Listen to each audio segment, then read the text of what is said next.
salaamaaleykum Mamadou bi tey Walfadjri naa def bi tey naka tey baa yaa ngi ci jàmm Mamadou da nga récupérer say 2 minutes de wallaay Achim ñun de bàyyeeguñu woon wax daal dañoo doon jubilé victoire bi rek moo tax ñu meloon na ku raar waaye ñu ngi fi de oui ma s'il vous plaît am nga 2 minutes chata am nga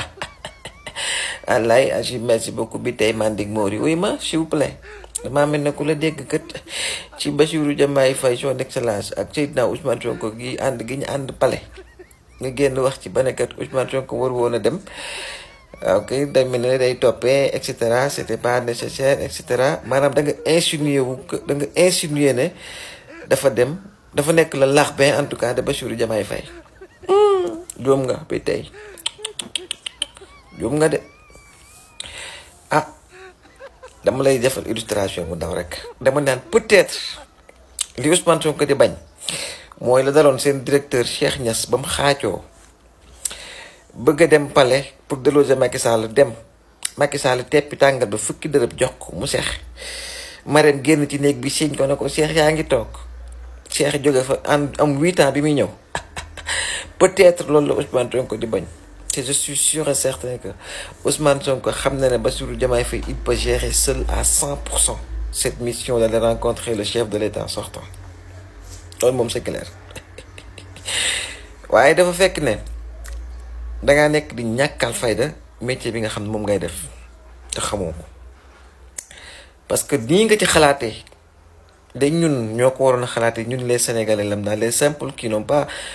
benn esprit bi amuñu benn expérience bi ci wàllum journalisme ak ni réew di doxee ñun ñoo ci waroon am xalaat bi nga xalaat daal ne Ousmane Sonko day toppee il est le larbin de Bassirou Diomaye Faye et cetera yow en tant que journaliste en tant que professionnel de l'information nga ñëw leeral ñu que ne rencontre entre le président sortant et le président nouvellement élu dafay nekk pour assurer une transition pacifique du pouvoir et ça c'est vraiment quelque chose de sérieux lu war a nekk lu impliqué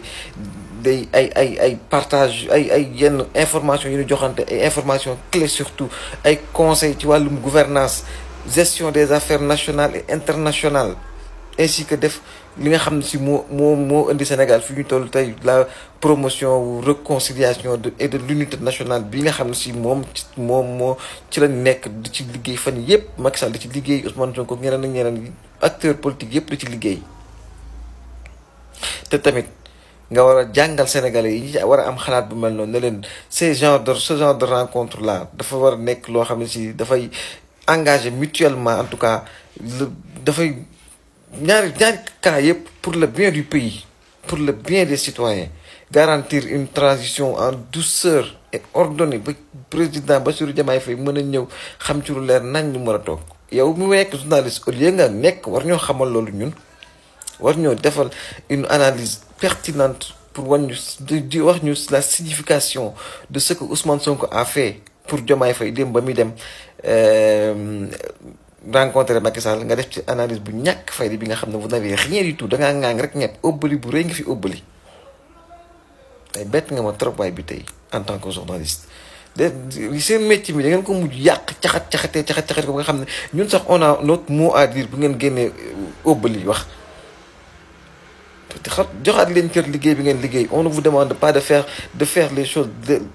vous aimez trop la facilité il faut creuser il faut aller faire des recherches il faut faire des analyses yoo xam ne si c'est poussé dafay nekk ñun dépasser suñu entendement mais chaque jour bu journaliste waxee ci réew mi rek ñu xeeb ko ñu ngi bëgg a sonn ci seen métier bi yéen a ngi bëgg a yàq li nga xam ne si ni mooy métier journalisme yàq ngeen ko sax ba pare amatu leen benn crédibilité kenn déglootu leen léegi heure bu ñu leen dégloo rek pour wax loo leen lu dëgg la wala pour corriger leen bu ñu dëkk ci loolu yéen ñu war a corriger yéen ñu war a xamal ñàkk ngeen fay trop ñàkkal ngeen fay trop métier mi léegi wallahi Achim